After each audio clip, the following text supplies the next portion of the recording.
And if this is your first time giving your mind a little love, I have a few goodies for you. First, don't forget to subscribe so you never miss an episode. And second, sign up for the Morning Mind Love. Think of it like a weekday oracle from your highest self to help you start each day with a positive focus. Plus, you'll get 2 gifts absolutely free: a 30-minute binaural meditation and 30 days of journaling prompts to help you remember who you truly are. So join over 9,000 people and go to mindlove.com to sign up. Welcome to Mind Love, episode 254. Today's episode is all about how to help a loved one through addiction and recovery. For most families, what is really important is to maintain a connection and to maintain the communication to the person who is causing you so much pain, all that drug use, and why are you doing that? To communicate to that person that you love them and that you're there for them, and then to create a boundary. So that's the other piece. So it's like maintaining connection, and maintaining boundaries. So there's a couple reasons for the boundaries. So one is to maintain a boundary so that, when one of the things that happens in addiction is people will do anything to get their drugs. They'll steal from their parents, they'll lie. Okay, so there's some accountability. But the second reason to do that is because families can get all wrapped up in the use of the person who's using to their own detriment.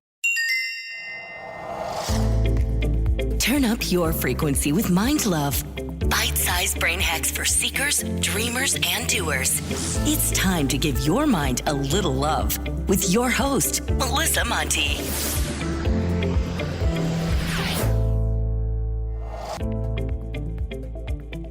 If this is your first time giving your mind a little love, don't forget to hit the subscribe button. Mind love is a habit, and the more you give your mind that love and intention, the better you'll feel about yourself and your life. Plus, it's really a win-win because more subscribers means Mind Love attracts even more amazing guests to bring you their wisdom.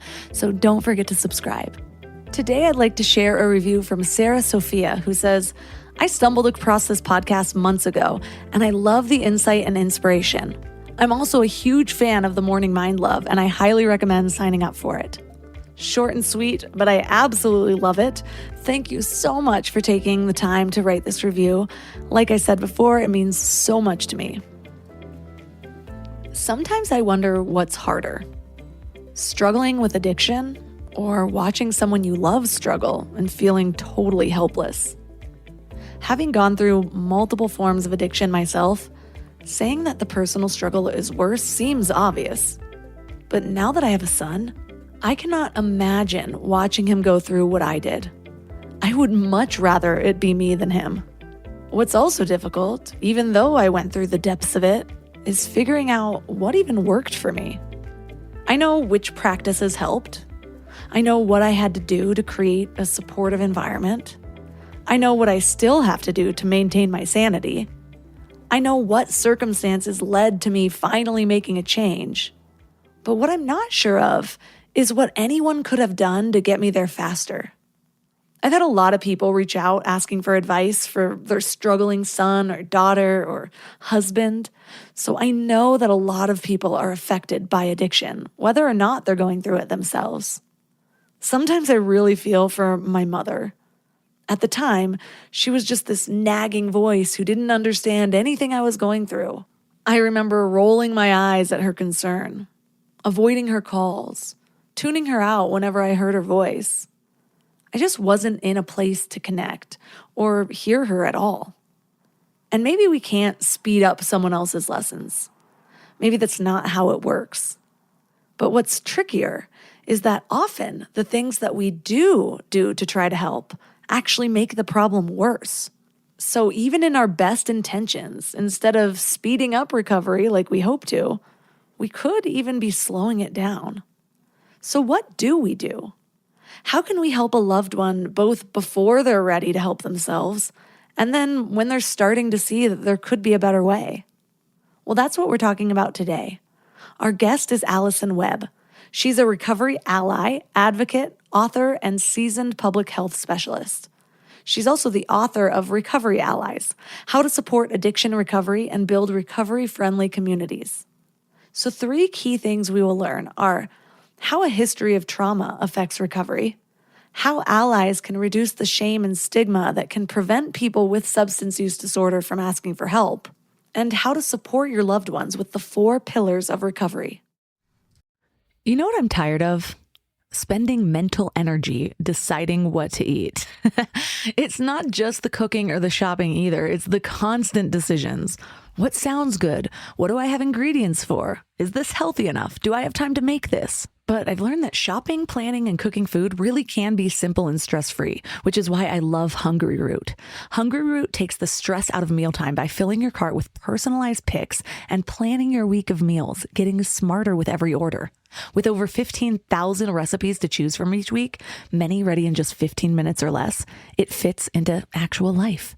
And their smart cart technology learns what I actually like and recommends groceries, recipes, and supplements tailored to my tastes. It's kind of like having a personal shopper who actually knows me. No more random ingredients that I'll never use. And they screen out over 200 additives and only source high quality ingredients. The decision fatigue I used to have around food is just gone, and that energy goes to things that actually matter now. So take advantage of this exclusive offer. For a limited time, get 40% off your first box, plus get a free item in every box for life. Go to hungryroot.com/mindlove and use code MINDLOVE. That's hungryroot.com/mindlove, code MINDLOVE, to get 40% off your first box and a free item of your choice for life. hungryroot.com/mindlove, code MINDLOVE.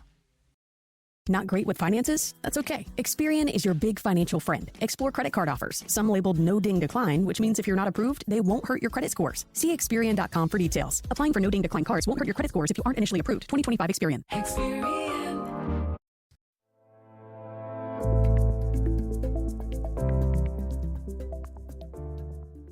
And now let's welcome Alison Jones Webb to the show. Thanks. I'm so happy to be here.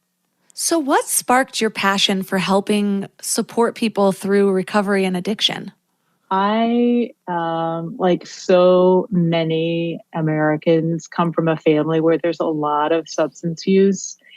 Grandparents, my parents' generation, aunts, uncles, cousins, and then nieces and nephews. And so it's a topic that I know about just from living it a little bit. But then, when the overdose crisis hit, maybe 12 or 15 years ago in my work, I was assigned to sort of understand overdose prevention. And I just got really impassioned about hope, right? So yeah, overdose is awful. Addiction is awful. And we have so much hope in the world. And so that is what I try and focus on when we talk about addiction. I try and focus on the hope of recovery. It's one of my passions as well. I've been through so many addictions. There's a lot of people in my family that have dealt with addictions. And I think my first intro to it was my own father.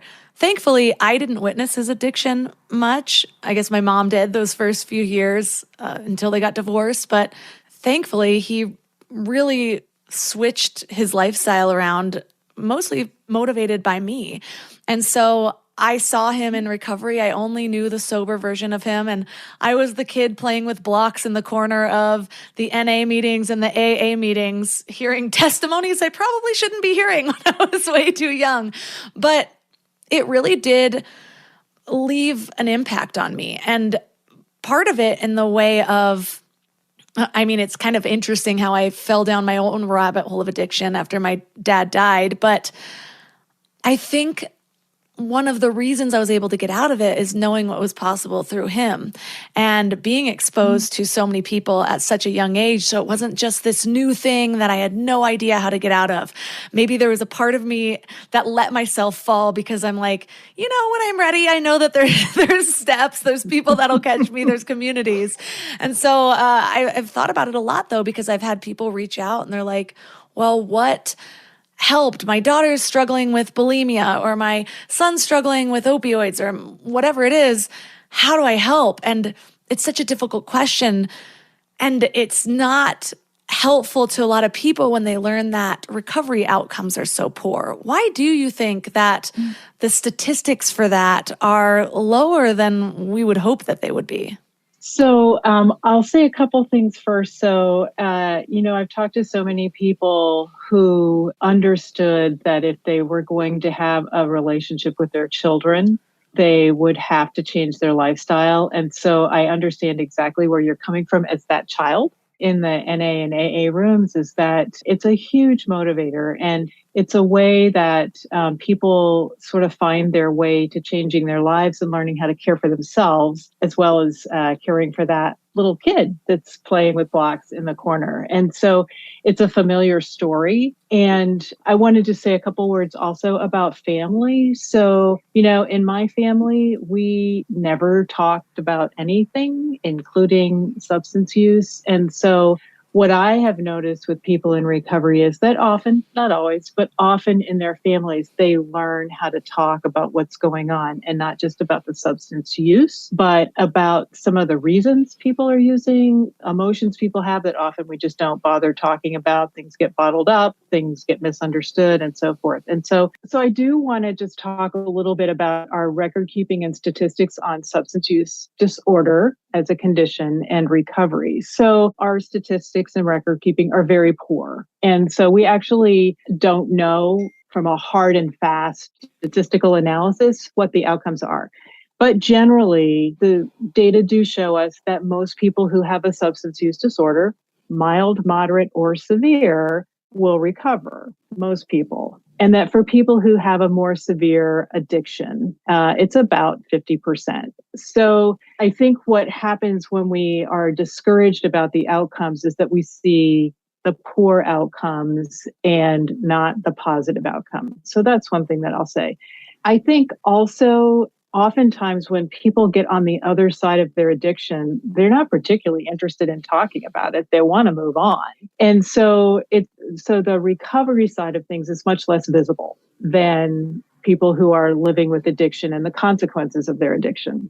And also because we have had this tradition of anonymity with AA and NA and other 12-step programs, again, people in recovery are far less visible than people who have active addictions. So I'm not sure I would agree with your characterization that our outcomes are poor. It sort of depends on which group of people you're talking about. If people have a problem, but they aren't, living in full-blown addiction, their outcomes are probably going to be pretty good. If we're talking about a person who has a serious opioid use disorder, then that's going to be a much different picture for recovery. That's really good to know, because I know a lot of people, sadly, who struggle with their own things. It might not be as severe where it's so life-threatening. On one hand, it might be like my relationship with alcohol that I gave up a year ago. I had really moved to a place where I was moderating in comparison to before, but it just took up so much thought and it still wasn't serving me and blah, blah, blah. And I know a lot of people like that, because when I gave it up, the amount of people that I know that just drink socially that are like, I'm questioning my relationship with alcohol, blah, blah, blah, blah, blah. And I've had probably 5 conversations in the last few months. And it's just like, well, even the people that try to quit, most of them can't. And I'm like, well, that is a belief out there. And if that's your belief, that's really going to affect what you're willing to do, because it's hard to go into something that you think is impossible or really, really difficult. Absolutely. And that's one of the reasons why I wrote the book, was to really get out there to the general public that recovery is not just possible, it's probable, and that there are things that we can do in the community to support that transition into recovery, and then support people who are in recovery for a year, 10 years, 20 years, 30 years. The support system, needs to be there. I think the more we talk about addiction and recovery, the more we will find experiences like yours that, yeah, I had this problem. It wasn't huge, but I didn't like what was happening. And so that's a mild substance use disorder. And I really knew I needed some help. What's really important then is to know how to ask for help and where to go for help, and to be able to talk about it, as you said, with your peers, because then you find out, oh, I'm not alone here. It turns out that there are a lot of people in the same boat. So when you talk about recovery allies, what is the role of an ally?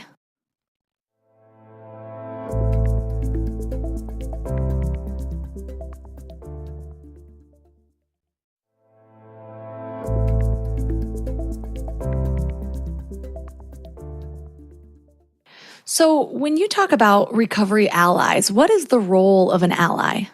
Oh, I love that question. Thank you.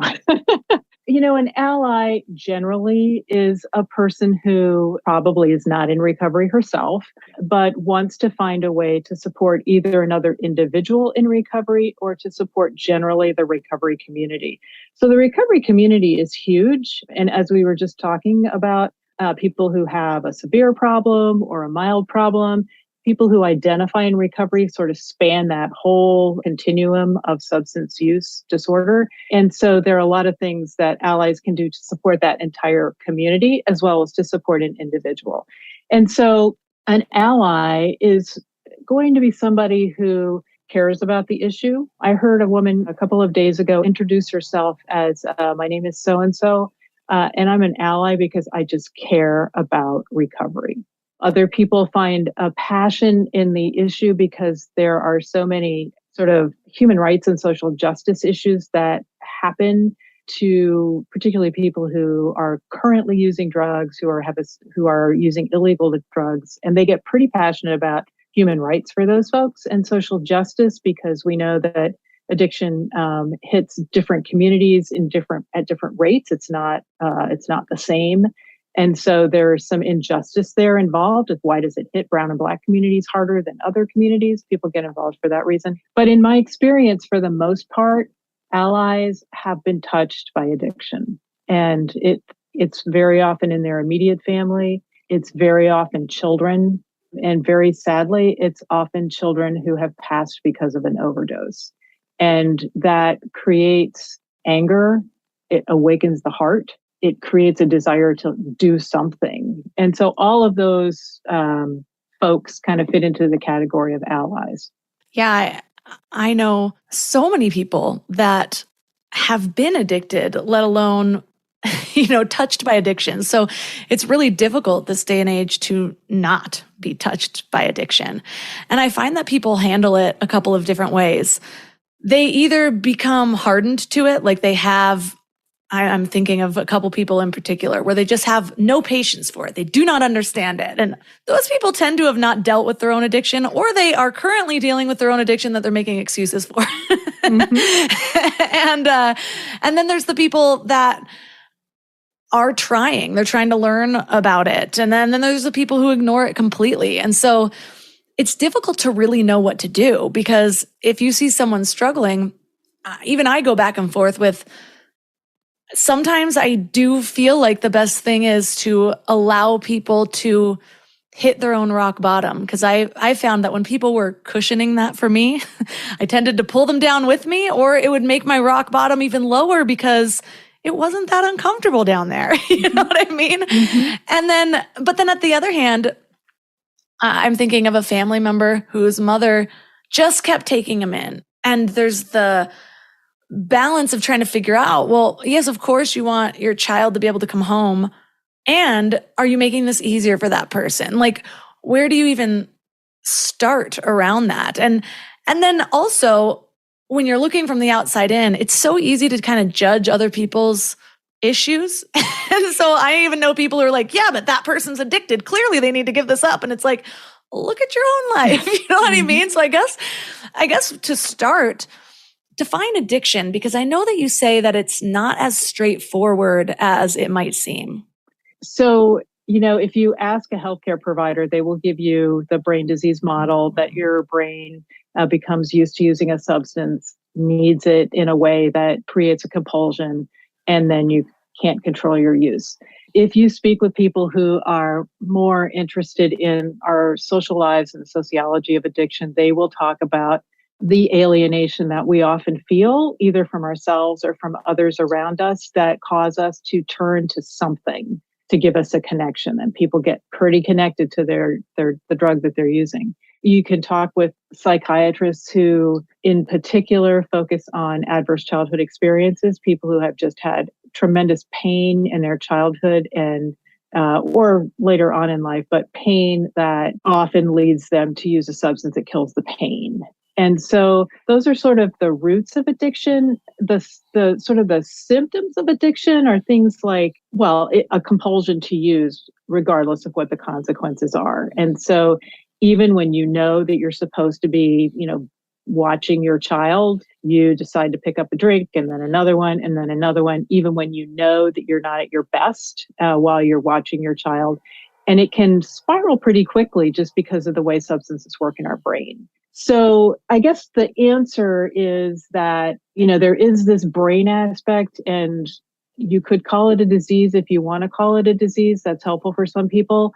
That makes it really difficult to stop. It sort of takes your choice away somehow or other. But there's also this other aspect of it's just a really human thing to do, to want your pain to go away, whatever that pain might be. And that's, one of the things that we did see was people who became addicted to opioids as a result of surgery, for example, because they were prescribed painkillers. And they found that the painkillers actually worked really well on their physical pain and also their emotional pain. So there are all these different aspects of addiction that make it really hard to say very simply what it is or what the roots of it are. Yeah, I read a book all about how addiction is not a disease, and that was helpful for me. But what I also recognize is that I look at things different ways depending on which part of my own process I'm in. Mm-hmm. Sometimes labels really, really help me. And then when I get to a certain point, that label doesn't help me anymore because I feel like I'm stuck there. Sometimes it's helpful to think my brain is just different. And in a way, that's true because there are changes that are made to the brain when you're dealing with addiction. Whether you not look at that as a disease or not, for me, it was helpful at first. And then it became something where it felt like it tied me to it when I felt like I wanted to move on. Mm-hmm. And so now that I feel like I've rewired my brain, I no longer feel like I have this disease that's inevitable that'll be with me forever. And I also know, though, that because I've struggled with it, because I've created those neural pathways, I have to be a little bit more careful with certain things than other people do. So there are lasting brain changes, but there's also a lot that you can do to kind of rewire that. And that's just what's landing with me right now. And I also recognize that the disease model was really helpful for getting healthcare coverages and getting employers to understand that it's not just, I just keep making the same choice and I'm ruining my life on purpose. So I think the way you look at it really depends on what do you feel is serving you in this moment and reflecting back on that, because what serves you in one moment might not serve you in the next. So I think that that's a very useful point to make for people who are listening, and also for family members who are listening. So for some people, the disease model of addiction is tremendously helpful in allowing them to understand, why did I do what I did? Why? It's very helpful.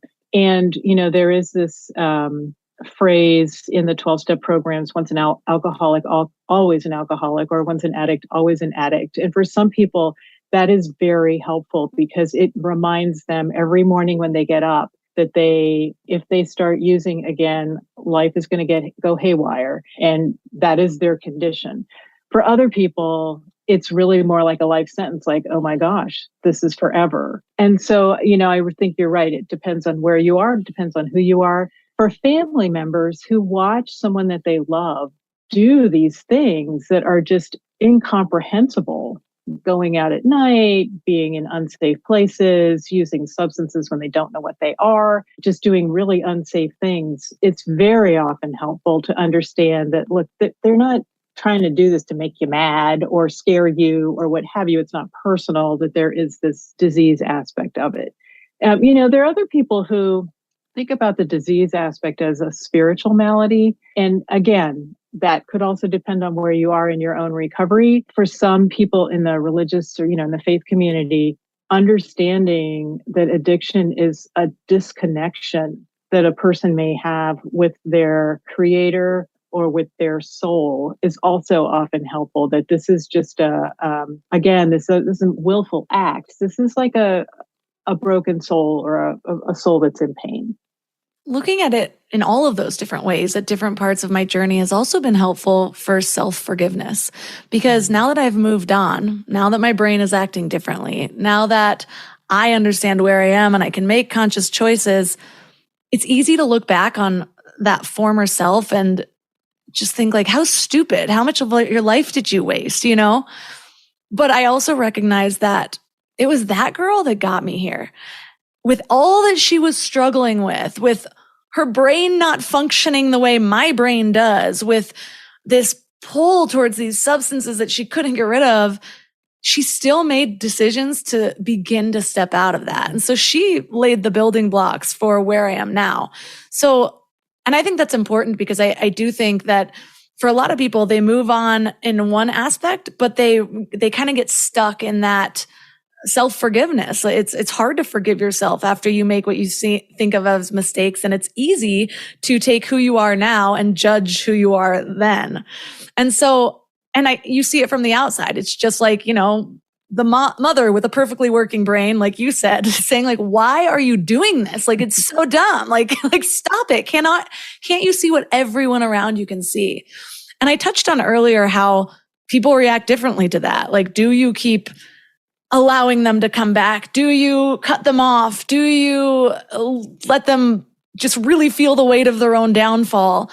With all of your research and the people that you've worked with, how do you advise people that are just beginning to confront someone that they love with this? So I think that the research is very clear, and what people in recovery told me is also pretty clear, is that it is important to maintain a connection with the person that you love. Now, there are situations where it's not healthy for a parent, let's say, to stay in touch with a child. Like, that's just not a healthy relationship. But for the most part, for most families, what is really important is to maintain a connection and to maintain the communication to the person who is causing you so much pain, all that drug use, and why are you doing that, to communicate to that person that you love them and that you're there for them, and then to create a boundary. So that's the other piece. So it's like maintaining connection and maintaining boundaries. So there's a couple reasons for the boundaries. So one is to maintain a boundary so that, when one of the things that happens in addiction is people will do anything to get their drugs. They'll steal from their parents, they'll lie, they'll do these things that in the future they may regret, and they, may need to make amends about, but they'll do that. And so we'll just say as a parent, the boundary is really important to say, no, that's not okay in this house. That's not what we do. It may send the person to somebody else's pocketbook to steal from or what have you, but drawing that boundary in a very loving way, it's important for the person who's using to understand, like, oh, I guess I can't do that here.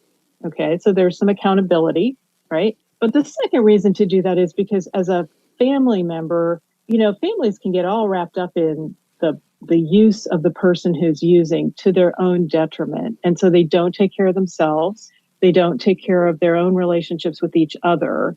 And, I've talked to siblings of teenagers who had addiction problems, and the siblings feel completely ignored.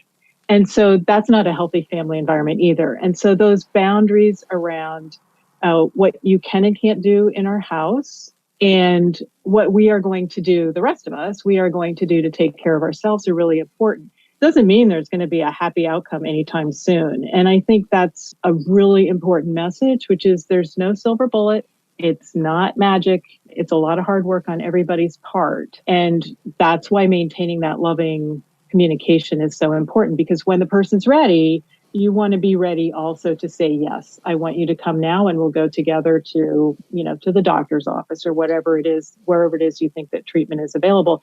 And the other thing that family members can do, which turns out to be more challenging than you might think, is to do some of their own research on just what is available for the particular condition that their loved one is in. If it's alcohol, it's different than if it's opioids. It's different than if it's methamphetamine. It's different than if it's cannabis. And so doing some research, figuring that out, learn what's available locally so that if there is a moment of readiness, which sometimes is really just a moment, you're ready to act. And then the last thing I'll say is that sometimes, it's not always, but in some communities, there are support groups for family members who are living with a person who's in active addiction. And the people that I've talked to that I know just find that tremendously helpful. But not all communities have those. Yeah, I was in a relationship with somebody with addiction, and it was easier to focus on his than my own.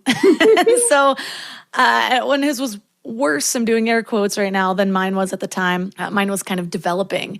However, I did join Al-Anon, and it was really helpful. It helped give me some tools, ways to think about things, kind of seeing other people go through it. It actually also helped me to see my situation with this person in a new light, because it's so easy to make excuses for someone that you see all the time. And it was also helpful when I was going through my own addiction and what I expected from myself and from other people. It almost like it was a blueprint for me, where it's like, yeah, no, I'm not even going to go try this, because that's only going to like make things worse for me and that person, whatever it was.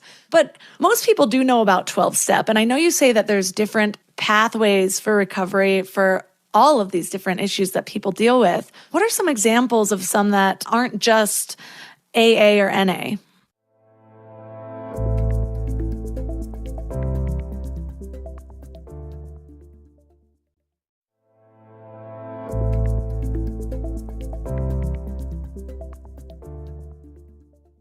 Most people do know about 12-step, and I know you say that there's different pathways for recovery. What are some examples of some that aren't just AA or NA?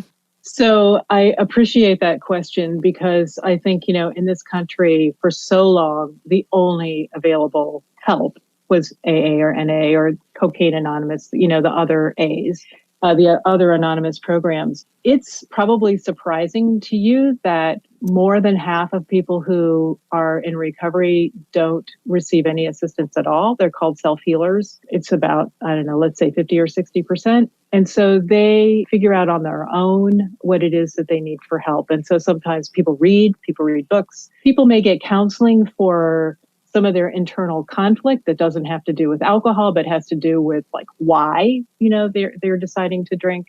And some people find their faith community very important, even if the addiction itself is never discussed. But that connection with other people and with their creator is really important. But in terms of other specific pathways, so medication is a very important pathway, somewhat for people with alcohol use disorder, although it's not very often prescribed. Very much so for people with opioid use disorder. You've probably heard about methadone and Suboxone, very much an important part of a pathway. It's not the answer, but it's part of the pathway. And then there are programs, I'll give a big shout out to SMART recovery. And now I can't remember what SMART stands for, but it is a recovery path that's based on the tools of cognitive behavioral therapy. So learning what your actions are, why you're taking actions, how you might like to change those actions, exploring your own behaviors, exploring the cost benefits of like, wow, what do I get out of drinking every night? And what are the costs to me? And do I actually want to change that or not? So SMART recovery is a pathway that people are choosing. There are a couple of faith-based recovery programs. There's one for women called She Recovers. These are all online also. So a lot of this stuff has moved online. It's been online and then it's expanded online because of the COVID pandemic. And then for people who either are Native Americans or are moved by that tradition, there's a program called White Bison and others, but those are the biggest ones. Technically, I was a self-healer, but I did find a lot of support in books. Like for me, when I'm trying to move past something, I need to really surround myself with new information, new ways of thinking, other people's stories, people who don't drink or do Adderall or throw up their food or whatever the things that are that I have moved beyond. And when I was first starting, I guess the first thing I really worked to heal from was bulimia. And for some reason in that state of mind, I just felt like I knew more than the people that were trying to help me. So even therapy wasn't really working for me because I'm like, I know what you're going to say. I've already read stuff on this. It's just if I'm choosing to take the steps. But one community or two communities on Facebook that I found were super helpful is the Sober Curious Facebook group and This Naked Mind Facebook group, which accompany two different books, but just people's vulnerability and sharing things, or when you ask a question or even just vent that, I slipped again. There are hundreds of people who will comment and give you words of support and different ways of thinking that are kind of outside of the neural pathways that you've created. So I found those really, really helpful. But another thing I'm wondering is, for the families, when they're like, okay, you need to change, and you said that waiting for that person to be ready, that's kind of outside of the idea of intervention. It's rarely that the person is ready when you have this intervention. Are interventions helpful, worth it? Should people even try it? Or is it just a way to kind of set off all the resistance of the person who is clearly not yet ready for help because you've just bombarded them in a living room with all these people? So that's a really good question. And I think the answer is not all interventions are the same. And so if we think about intervention, like the television show where there is bombardment in the living room, there are professionals who conduct interventions in a very loving way. And the idea really is to, again, maintain that loving communication with the person who's using to create a moment of readiness in the living room. Let's say it's in the living room. And so I know that there are successful interventions. There are successful ways to do interventions. I would caution families about looking in the, you don't look in the phone book anymore, looking on, Googling interventions near me and just picking up the phone. That it really does require a lot more thought and sort of professional level knowledge and experience to effectively communicate to someone, here's what needs to happen. We care about you. And so it's really not, you're not forcing a person, you're sort of moving them towards that point where they're ready themselves. So don't Google how to easy intervention on the fly. You might be successful, but probably not. Well, one of the things about talking to people with a substance use disorder, it's really hard if you look down on it or if you don't understand it to have those loving conversations. But you bring up the point that the loving conversations are such a key part of it. But there's stigma on both sides. One person's dealing with a lot of shame. The other one might be actually ashamed also of their own child or whoever it is. The other person might have resentment and judgment and all of these human emotions, which I also think is important to bring up because we're humans. We judge. We have preconceived notions. If that person has hurt us, of course, we're going to have some resentment there. How do you work beyond those emotions to do what's necessary, which is really reducing that shame and that stigma that's coming at that person from all angles? What are your tips for that? Well, so we do know that shame and stigma are the main reason that people don't seek help. And so if we are contributing to that shame, either in our household or in our neighborhood or in the community, we're really making things worse for the people who are trying to seek help. And that's documented. We know that. And so if you're a person that wants to be convinced by factual information, if you are shaming someone who has a substance use disorder, you're part of the problem. I think that in terms of actually addressing our own stigma, this was a challenge that I had myself because I think I mentioned, in our family, we didn't talk about it. But the reason we didn't talk about it was because there was so much shame. And so, just opening up a conversation and saying, hey, let's talk about Uncle so-and-so was definitely not the way to do it because that's embarrassing everyone and shuts people down even more. So what some of the literature shows us and what people in recovery also said was really start with your own attitudes, like look inside and really question yourself. So if you have a child who's using and you are mortified, of course it's embarrassing. You know that the community is looking at you and saying, what did you do wrong? You're a bad parent. We actually know that parenting is not the reason that people use substances, but sort of examine your own attitudes. And so for me, I did look at why people didn't talk in my family. Who was it that they weren't talking about? What I actually thought about when I read in the newspaper, oh, there's somebody else who got a, DUI. Again, oh, it's listed as the third time. They've really got a problem. And having my own attitude of judgment about that. So it can take some time. It can take some work to understand, now, wait a minute. How would if I understand that person who got the third DUI clearly has an alcohol problem, and I'm actually not making this up because there was a person that I knew who showed up in the newspaper 3 times and I had that knee-jerk reaction. And then I thought, now, wait a minute. I know that she wouldn't willingly have done that. And I know that she must be totally ashamed of herself. And here she is in the newspaper about it. How would I feel if that was me? And what would be a better way of understanding her situation? So I really encourage people to just kind of think about their own situation. And I honestly think that it's pretty hard to say, oh, we're just going to get rid of shame and stigma. I'm not really sure that's possible, but working on it in our own selves and in our own homes is like the first place to start. And the other thing that I think helps people sometimes, I have noticed this with parents, is that if they just say, the heck with it, I'm just going to talk about it. I have a son, he has a problem, and I'm not embarrassed to talk about it. I love him. I want help for him.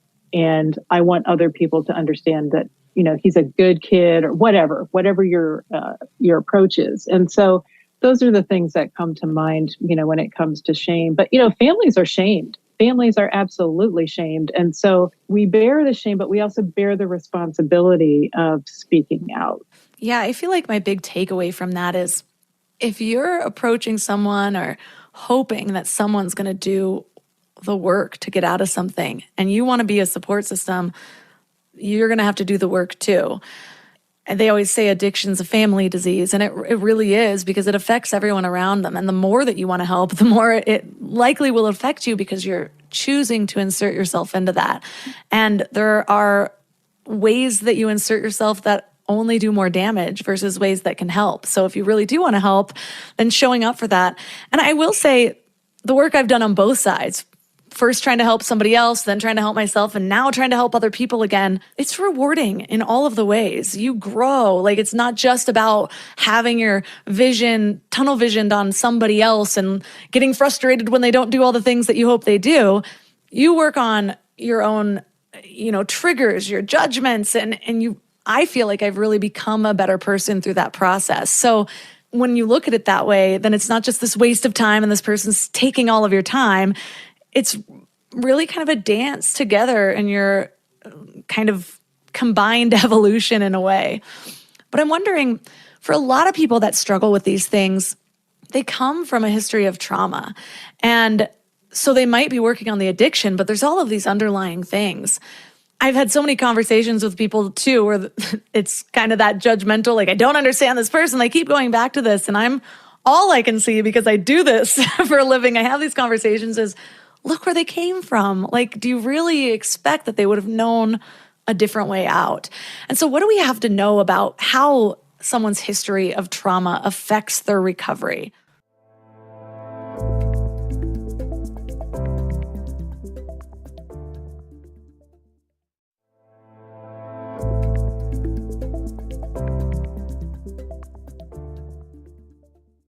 And so what do we have to know about how someone's history of trauma affects their recovery? So there's no question at all that early trauma, any type of trauma, is an enormous risk factor for using substances. And that sort of circles back to the pain that I was talking about. When you have emotional pain or psychological pain or physical pain, and you want it to go away, substances can do that for you. And so we need to have an understanding that while everyone is responsible for their actions, there are things that happen in a person's life that create this pain that sometimes is really difficult to bear. And I think the two things that would be most important to understand about a person in recovery from substance use disorders, number one, if there is that type of trauma in their past, they're probably in recovery or working on mental health conditions as well. And so it's not like, well, just take away the methamphetamine and everything will be okay. It doesn't really work that way. And so addressing both that addiction and then the mental health issues, could be depression, could be schizophrenia, could be bipolar, could be a lot of things. Addressing those at the same time is really important. So our thinking used to be, look, first thing you got to do is just get rid of the substances before you can even think about the mental health situation. And I think we're sort of evolving in our thinking that, in fact, you got to do both. Like, you can't just take away the drug and then kind of see, let's see what percolates up. And then we'll address that. You need to do both at the same time. And the second thing is that just because a person stops using substances and is working on their mental health doesn't mean the pain goes away. And so, I interviewed some people who, their recovery just didn't look like they wanted it to. It just didn't. It was an enormous effort for them to accept that they weren't going to get the life that they saw on TV or on social media. They were going to get the life they had as a consequence of the things that happened to them. And so for us, supporting people in recovery who have had past trauma, our expectations should be to understand what it is that they want, to understand their path, and then support that path. Because we might think that, well, they should, go to college and get a PhD and do this and do this and do this. And that's just it's not what is possible for them. And so, I think it's really hard to say that sometimes a person's recovery doesn't look like what they want it to look like, but they have it, they own it, and they find a way to love it. Yeah, for some reason, the visual that came to mind, it's like, when you tie your conscious into a knot versus it's been tying into knots for years and years and years. So you've got this big bundle of where do you even start? And that's really how I view trauma, because it's hard to pinpoint one thing. It's hard to know what's still affecting you. It's hard to really spot those deeply ingrained reactions. Our amygdalas are still responding to something that happened when we were 2 that we might not even have a conscious memory of. So patience with that, because, it takes a lot less time to untangle one knot than it does a whole lifetime of knots. But one thing that you really support people with is you talk about 4 pillars of recovery: health, home, purpose, and community. Where do you start there? Is it kind of coming at all of these angles at one time, just kind of padding support around somebody? Do you start at one and move on to the next? How do we navigate these pillars?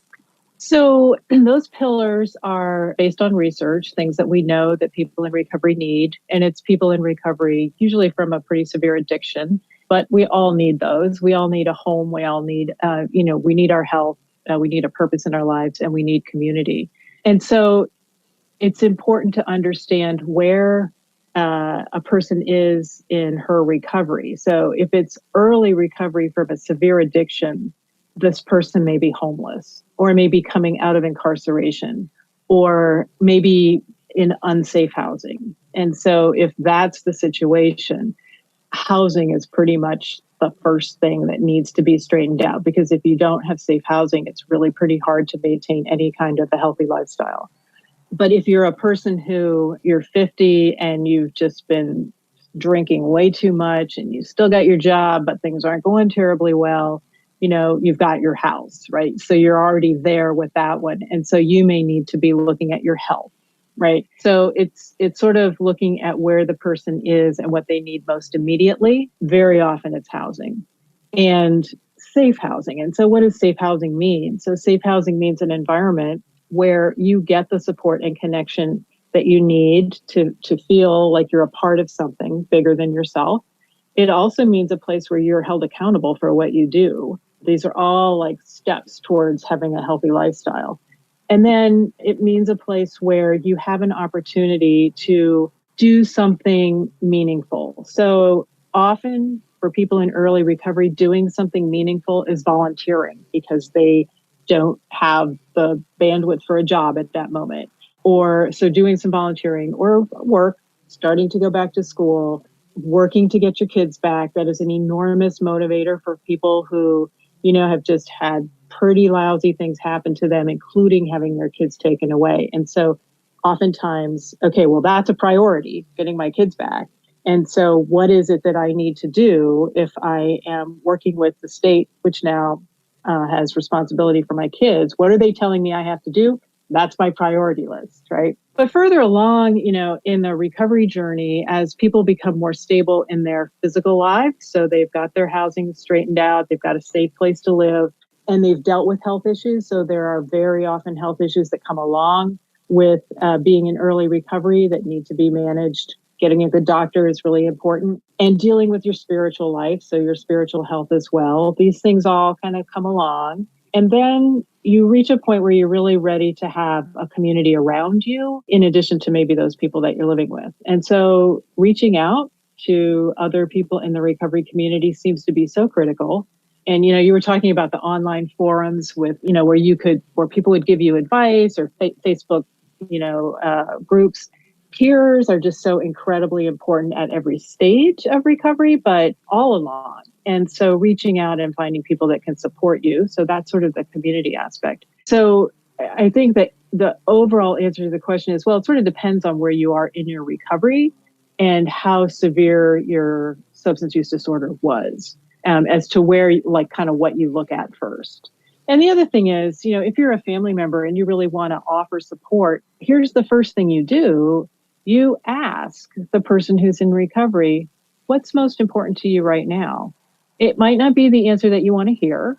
You might want to hear, as I said, oh, you want to go back to school. Oh, I'm going to go fix that for you. The person actually may just want to have a pet. I need a dog, whatever, right? Whatever the answer is, that's where you start. As long as you have some of that, the physical safety aspects in place.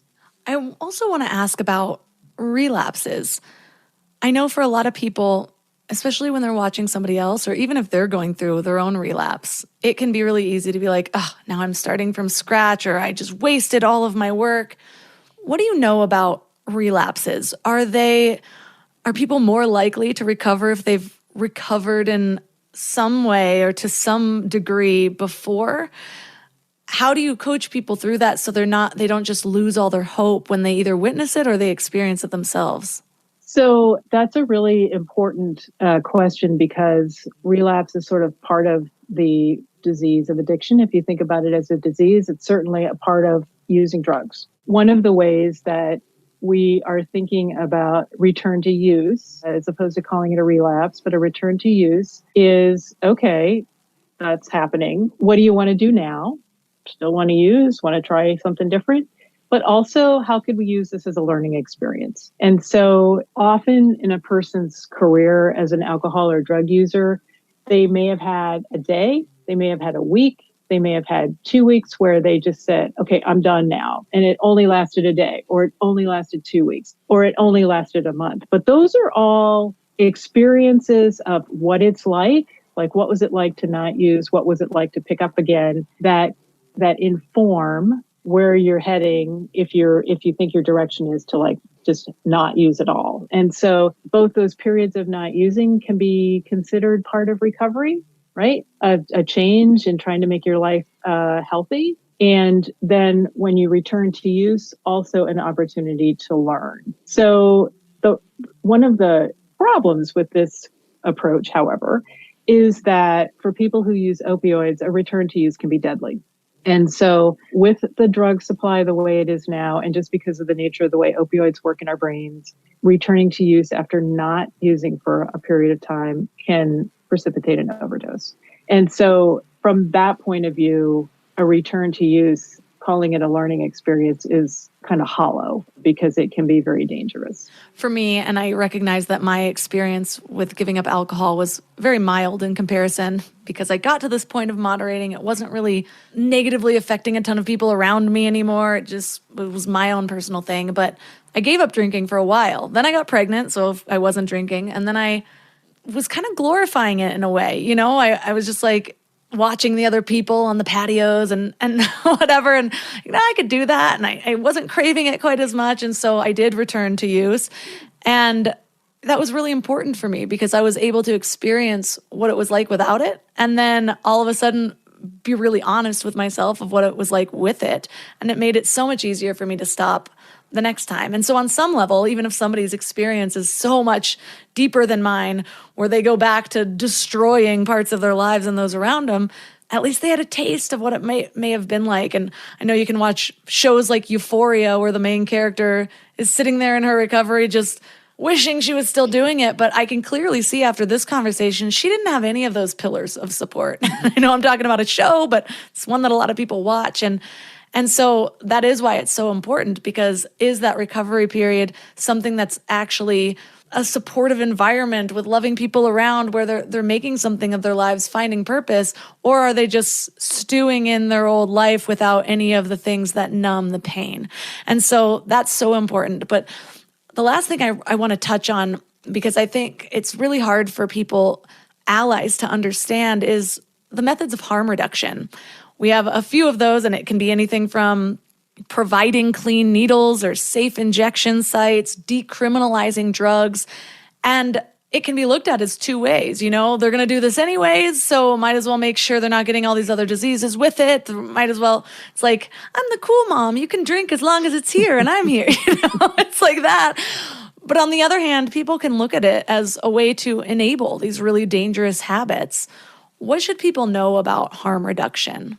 Well, I will sort of say out of the box that I am a huge proponent of harm reduction. It is so clear, both from sort of medical evidence, but also from the experience of drug users, that it plays a tremendous role in keeping people safe, or safer than they might be without it, sometimes for very long periods of time. And sometimes, we have this idea that everybody should be striving towards recovery, and recovery means abstinence.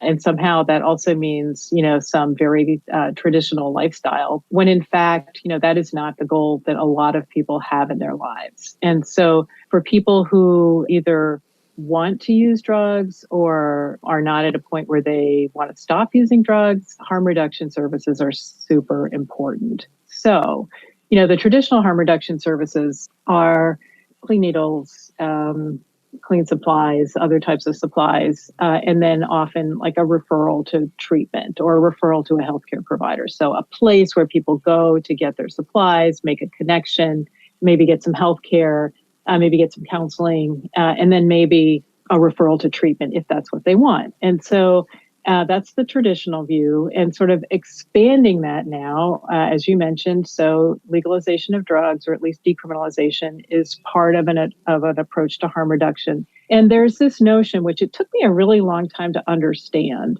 that harm reduction is love. So what does that mean? Like, how could that possibly be?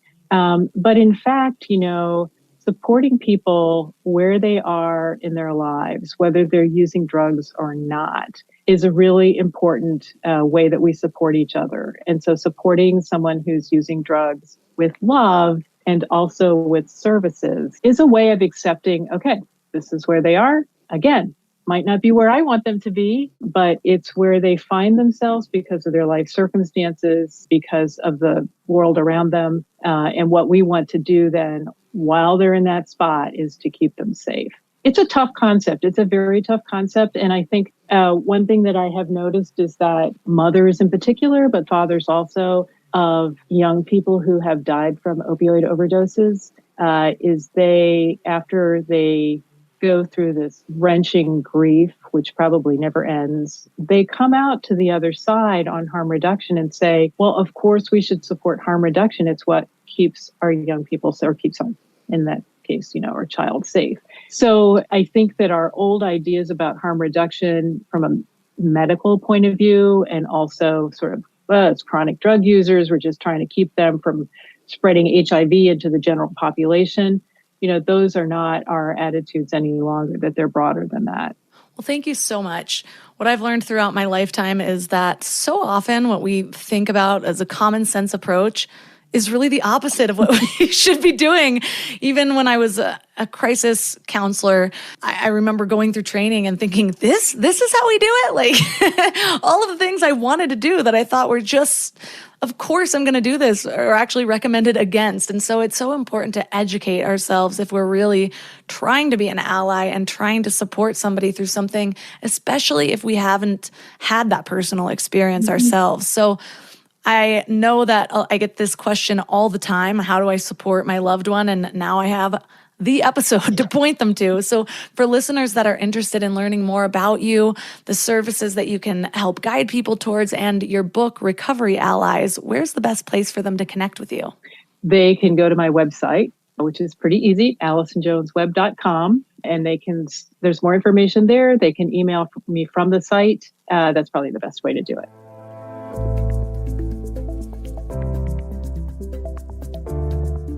All the links for this episode will be at mindlove.com/254.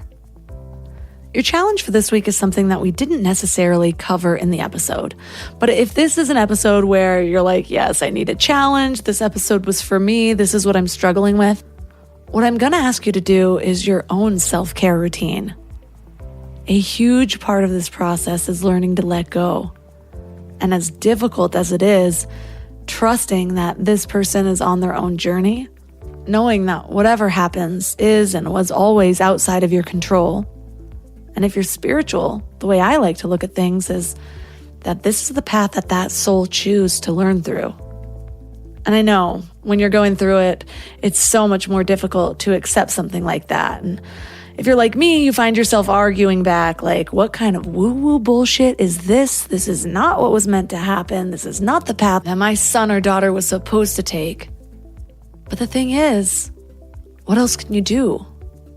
Often, whenever we try to tighten the reins around somebody, their goal is to loosen them as much as possible, to show that you don't have control over them. And one of the things that was really helpful for me, even in the depths of my despair, was watching other people have happy, healthy lives. Yeah, sometimes it was triggering, and it would cause me to go deeper down my path. But I think seeing that it was possible was this glimmer of hope that I always held on to. And so the only way to show up the best you can for the people around you is by first taking care of yourself. For me, that looks like meditation, movement, good food, sleep, all of the ways that you take care of the vehicle that is your body, and then your mindset and your spirituality. So if there's any way that I can assist, please reach out to me at mindlovemelissa on Instagram. If you know someone that needs this episode, I know plenty of us know people that are affected by addiction, whether or not they're going through it themselves. Please tap the share button and send this to them. Or take a screenshot, tag me, send it to them on Instagram privately, or share it publicly on your story. If you feel compelled to write a 5-star review, I will always take it. I love them. I actually get an email digest of new reviews, so I see them first thing in the morning, and it's my favorite way to start the day. You can also join Mind Love Premium at mindlove.com/premium, where you get a whole lot of exclusive content that will only be available to you, including meditations, exclusive episodes, ad-free listening experience, and early release episodes. And you can find any of my sponsors at mindlove.com/sponsors. And that's all for today. So thanks for giving your mind a little love today, and I'll see you next time. Thanks for tuning into Your Higher Frequency with Mind Love. Head to mindlove.com for a free gift to keep your vibes up until next week.